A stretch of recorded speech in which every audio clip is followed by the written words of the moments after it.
नमस्कार, 5 का पंच देख रहे हैं। हम आपको बताएंगे बिहार की 5 बड़ी खबरों के बारे में।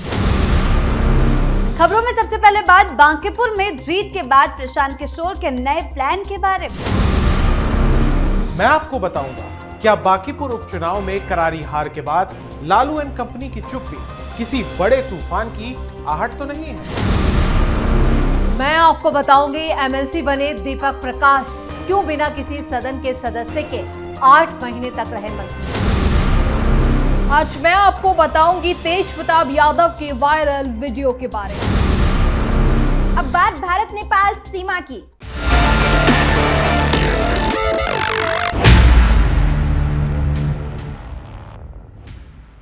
बांकीपुर से नवनिर्वाचित विधायक प्रशांत किशोर अब अपने क्षेत्र के हर वार्ड में जाएंगे। इसके लिए उन्होंने तैयारी शुरू कर दी है। पार्टी की ओर से शेड्यूल को भी जारी कर दिया गया है। प्रशांत किशोर के इस कार्यक्रम का मकसद बांकीपुर में हुई जीत के बाद लोगों का एक तरह से आभार जताना है, उनसे मिलना है। प्रशांत किशोर बांकीपुर क्षेत्र में करीब 8 दिन घूमेंगे। इस दौरान वो अलग अलग वार्ड में जाएंगे और जनता से सीधा संवाद करेंगे। प्रशांत किशोर 11 अगस्त से बांकीपुर क्षेत्र में घूमना शुरू करेंगे और 19 अगस्त को उनका कार्यक्रम खत्म होगा। बता दें कि बांकीपुर बीजेपी का गढ़ रहा है। बीजेपी की ओर से लगातार दावा किया जाता रहा कि क्षेत्र में काफी काम हुआ है और अब जब प्रशांत किशोर नए विधायक बने हैं तो लोगों को उनसे उम्मीद है, वो नई उम्मीद बनकर उभरे हैं। अब देखना होगा कि पीके बांकीपुर क्षेत्र के लिए क्या कुछ करते हैं। प्रशांत किशोर ने भी खुद कहा है कि आने वाले समय में बांकीपुर में काम दिखेगा। दूसरी तरफ भाजपा ने बांकीपुर उपचुनाव में मिली हार पर मंथन शुरू कर दिया है। पहली बार प्रदेश कार्यालय में सीएम सम्राट चौधरी समेत पार्टी के वरिष्ठ नेता जुटे। मुख्यमंत्री ने कार्यकर्ताओं से फीडबैक लिया, काफी डांट लगाई। सार्वजनिक रूप से ये बात आई कि यूट्यूब के माध्यम से जनसुराज ने काफी गलतफहमियां फैलाई, जिसका भाजपा की ओर से जवाब नहीं दिया गया। पार्टी ने आने वाले दिनों में ज्यादा से ज्यादा युवाओं से संपर्क साधने और उन्हें पार्टी से जोड़ने का निर्णय लिया है। सीएम सम्राट चौधरी ने कहा कि ये एक विधानसभा सीट का उपचुनाव था। कार्यकर्ताओं को मनोबल गिराने की जरूरत नहीं है, उन्हें मजबूती से काम करना होगा।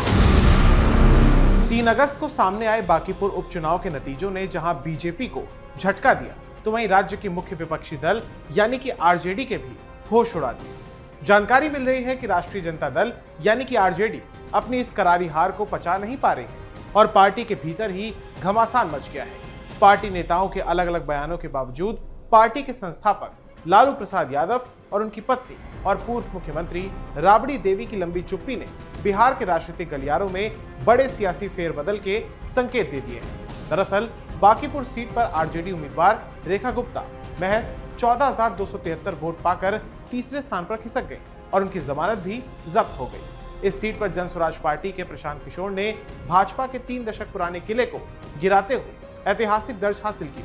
जहां बीजेपी को सवर्णों की नाराजगी झेलनी पड़ी तो वहीं आरजेडी का भी पारंपरिक मुस्लिम यादव समीकरण भी ढह गया, इस चुनाव में बिखर गया और प्रशांत किशोर के पाले में चला गया। वहीं तेजस्वी यादव ने तो बांकीपुर के नतीजों को भाजपा की हार करार दिया और राज्य सरकार पर निशाना भी साधा। लेकिन आमतौर पर राज्य के हर बड़े सियासी घटनाक्रम पर खुलकर बोलने वाले लालू प्रसाद यादव और राबड़ी देवी इस बार पूरे तरीके से मौन है। पार्टी स्थापना के 3 दशक बाद आए इस बुरे दौर और परिवार के भीतर मचे हुए घमासान के बीच ये खामोशी किसी बड़े अंदरूनी तूफान या बड़े संगठनात्मक फैसले का संकेत दे रही है। वैसे भी नतीजे के बाद से ही लालू परिवार के 4 सक्रिय नेताओं ने 4 प्रकार के बयान दिए। चुनाव में भी लालू प्रसाद यादव न तो प्रचार के लिए उतरे मैदान में और न ही कार्यकर्ताओं के नाम पर कोई संदेश जारी किया। ऐसे में उनकी इस चुप्पी ने पार्टी के भीतर मतभेदों को जन्म दे दिया है। बिहार विधान परिषद के सभापति अवधेश नारायण सिंह ने आज मंत्री दीपक प्रकाश को एमएलसी पद की शपथ दिलाई। बीजेपी एमएलसी देवेश कुमार के इस्तीफे के बाद राज्यपाल कोटे से पंचायती राज मंत्री दीपक प्रकाश को मनोनीत किया गया था। पिछले 8 महीने से वो किसी सदन के सदस्य रहे बिना ही मंत्री पद पर बने हुए थे। ऐसे में अब वो बिहार उच्च सदन के सदस्य बन चुके हैं।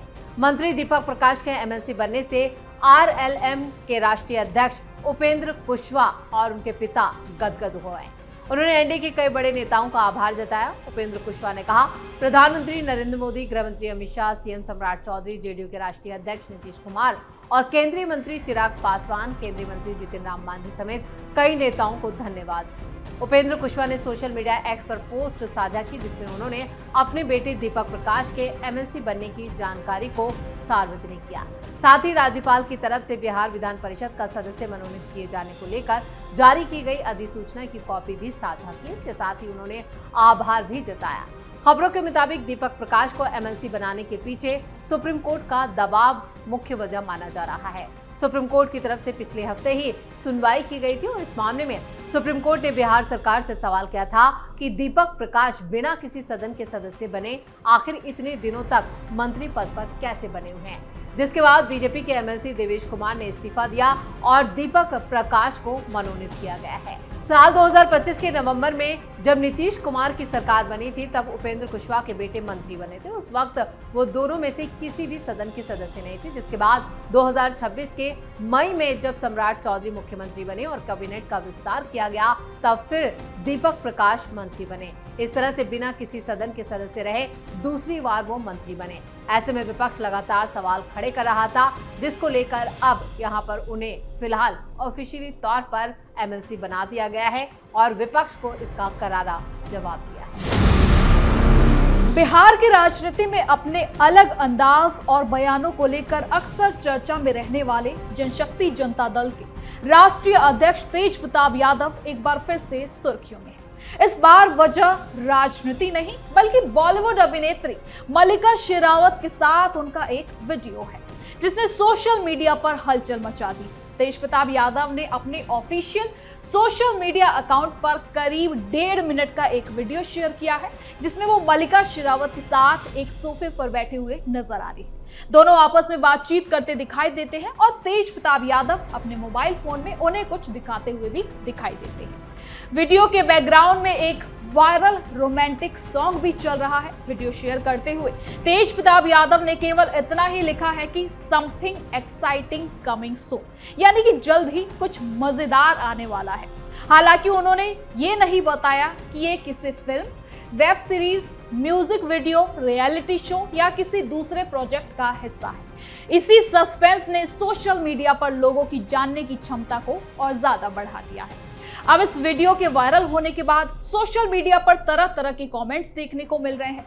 कुछ यूजर्स इसे किसी नए एंटरटेनमेंट प्रोजेक्ट का टीजर बता रहे हैं, तो कुछ मजाकिया अंदाज में पूछ रहे हैं कि क्या तेज प्रताप यादव अब बॉलीवुड में एंट्री करने जा रहे हैं। कई लोगों ने उनकी और मल्लिका शेरावत की ऑन स्क्रीनिंग केमिस्ट्री की भी चर्चा की। हालांकि अभी तक मल्लिका शेरावत की ओर से इसको लेकर कोई ऑफिशियल कमेंट सामने नहीं आया। नेपाल में हिंसा के बाद बिहार से सटी सीमा पर सुरक्षा बढ़ा दी गई है। सीमा पर चौकसी तेज है और हर गतिविधि पर कड़ी नजर रखी जा रही है। भारत और नेपाल के बीच सदियों पुराने रिश्ते, दोनों देशों की खुली सीमा पर हर दिन हजारों लोग बिना किसी बड़ी रुकावट के आवाजाही करते हैं। लेकिन जब पड़ोसी देश में हालात बिगड़ते हैं तो उसका असर सीमा पर साफ दिखाई देने लगता है। भारत नेपाल सीमा के प्रमुख ट्रांजिट पॉइंट्स पर केवल सामान्य पहचान पत्र, वोटर आईडी कार्ड समेत अन्य दस्तावेज दिखाने भर से एंट्री नहीं मिलेगी। बायोमेट्रिक करना अनिवार्य होगा। मेटल डिटेक्टर्स के साथ बायोमेट्रिक मशीन्स के पुख्ता इंतजाम किए गए हैं। नेपाल में हालिया हिंसा के बाद अब भारत नेपाल सीमा पर सुरक्षा व्यवस्था और सख्त कर दी गई है। खासकर बिहार से सटी सीमा पर सुरक्षा एजेंसियां पूरी तरह अलर्ट मोड पर है। सीमा पर आने जाने वाले हर व्यक्ति की गहन जांच की जा रही है, जबकि संदिग्ध गतिविधियों पर कड़ी नजर रखी जा रही है। दरअसल नेपाल में हुई हिंसा और तनावपूर्ण माहौल को देखते हुए भारतीय सुरक्षा एजेंसियों ने एहतियात के तौर पर सीमा पर निगरानी बढ़ा दी है। बिहार के मधुबनी, सीतामढ़ी, सुपौल, अररिया, किशनगंज, पूर्वी चंपारण और पश्चिमी चंपारण जैसे सीमावर्ती जिलों में सुरक्षा व्यवस्था पहले से ज्यादा कड़ी कर दी गई है। सीमा पर तैनात सशस्त्र सीमा बल यानी एसएसबी के जवान लगातार गश्त कर रहे हैं। भारत में प्रवेश करने वाले लोगों के पहचान पत्र और अन्य दस्तावेजों की बारीकी से जांच की जा रही है। वाहनों की भी तलाश ली जा रही है ताकि किसी भी संदिग्ध व्यक्ति या अवैध सामान की आवाजाही को रोका जा सके। सुरक्षा एजेंसियों का कहना है कि फिलहाल ये कदम पूरी तरह एहतियात के तौर पर उठाया गया है। उद्देश्य ये सुनिश्चित करना है कि नेपाल में पैदा हुए हालात का कोई असर भारतीय सीमा के भीतर ना पड़े। और सीमावर्ती इलाकों में कानून व्यवस्था पूरी तरह सामान्य बनी है। स्थानीय पुलिस, जिला प्रशासन और एसएसबी के बीच लगातार समन्वय बनाया जा रहा है। संवेदनशील इलाकों में निगरानी और बढ़ा दी गई है, जबकि खुफिया एजेंसियां भी हर गतिविधि पर नजर बनाए हुए हैं। भारत और नेपाल के बीच खुली सीमा होने की वजह से दोनों देशों के लोगों को रोजाना आना जाना होता है। ऐसे में सुरक्षा एजेंसियां कोशिश कर रही हैं कि आम लोगों को कम से कम परेशानी हो, लेकिन सुरक्षा के साथ किसी तरह का समझौता भी ना किया जाए। प्रशासन ने सीमावर्ती इलाकों के लोगों से भी अपील की कि यदि उन्हें कोई संदिग्ध व्यक्ति या गतिविधि दिखाई दे तो उसकी जानकारी तुरंत पुलिस या सुरक्षा एजेंसियों को दे। फिलहाल सीमा पर स्थिति नियंत्रण में है, लेकिन सुरक्षा एजेंसियां कोई भी जोखिम लेने के मूड में नहीं है, इसलिए चौकसी बढ़ा दी गई है और सीमा के हर हिस्से पर लगातार नजर रखी जा रही है। तो फिलहाल 5 के पंच में आज के लिए इतना ही। आपकी इन खबरों पर क्या कुछ राय है हमें कमेंट सेक्शन में जरूर बताएं और देखते रहिए हमारे साथ कैपिटल टीवी बिहार।